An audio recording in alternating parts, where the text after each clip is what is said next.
ನಮಸ್ಕಾರ ಮಕ್ಕಳೇ. ಇವತ್ತಿನ ಈ ವಿಡಿಯೋದಲ್ಲಿ ವಿಜಯನಗರ ಸಾಮ್ರಾಜ್ಯದ ಹರಿಹರ ಮತ್ತು ಬುಕ್ಕ ಇವರ ಸಾಧನೆ ಕೊಡುಗೆಯನ್ನು 10 ಸಾಲಿನಲ್ಲಿ ನಾವು ನೋಡೋಣ. ಬನ್ನಿ ಹಾಗಾದರೆ.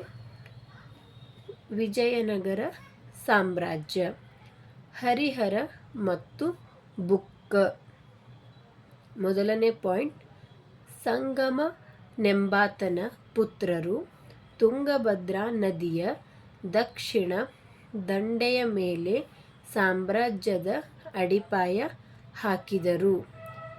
ಮೊದಲನೇ ಪಾಯಿಂಟ್, ಸಂಗಮನೆಂಬಾತನ ಪುತ್ರರು ತುಂಗಭದ್ರಾ ನದಿಯ ದಕ್ಷಿಣ ದಂಡೆಯ ಮೇಲೆ ಸಾಮ್ರಾಜ್ಯದ ಅಡಿಪಾಯ ಹಾಕಿದರು.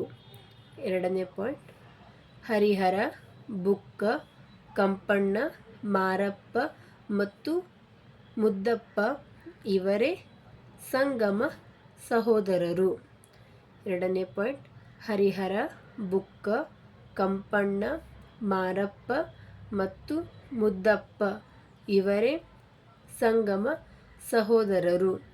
ಮೂರನೇ ಪಾಯಿಂಟ್, ಸಾಮ್ರಾಜ್ಯವನ್ನು ಸಂಗಮ, ಸಾಳುವ, ತುಳುವ ಮತ್ತು ಅರವಿಡು ರಾಜವಂಶದ ರಾಜರು ಆಳಿದರು. ಮೂರನೇ ಪಾಯಿಂಟ್, ಸಾಮ್ರಾಜ್ಯವನ್ನು ಸಂಗಮ, ಸಾಳುವ, ತುಳುವ ಮತ್ತು ಅರವಿಡು ರಾಜವಂಶದ ರಾಜರು ಆಳಿದರು. ನಾಲ್ಕನೇ ಪಾಯಿಂಟ್, ವರಹ ವಿಜಯನಗರದ ರಾಜ ಲಾಂಛನ. ನಾಲ್ಕನೇ ಪಾಯಿಂಟ್, ವರಹ ವಿಜಯನಗರದ ರಾಜ ಲಾಂಛನ. ಐದನೇ ಪಾಯಿಂಟ್, ಕುಲದೇವರು ಶ್ರೀ ವಿರೂಪಾಕ್ಷ.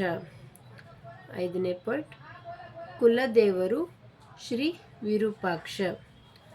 ಆರನೇ ಪಾಯಿಂಟ್, ಹಿಂದೂರಾಯ ಸುರತ್ರಾಣ ಎಂಬುದು ಅರಸರ ಬಿರುದು.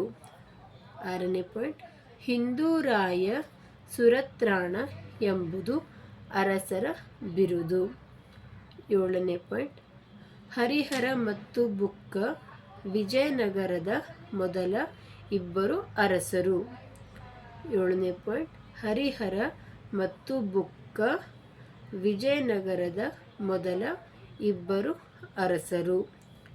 ಎಂಟನೇ ಪಾಯಿಂಟ್, ಹರಿಹರನು ಹಂಪಿಯಲ್ಲಿ ಹೊಸ ರಾಜಧಾನಿಯನ್ನು ಕಟ್ಟಿದನು. ಎಂಟನೇ ಪಾಯಿಂಟ್, ಹರಿಹರನು ಹಂಪಿಯಲ್ಲಿ ಹೊಸ ರಾಜಧಾನಿಯನ್ನು ಕಟ್ಟಿದನು.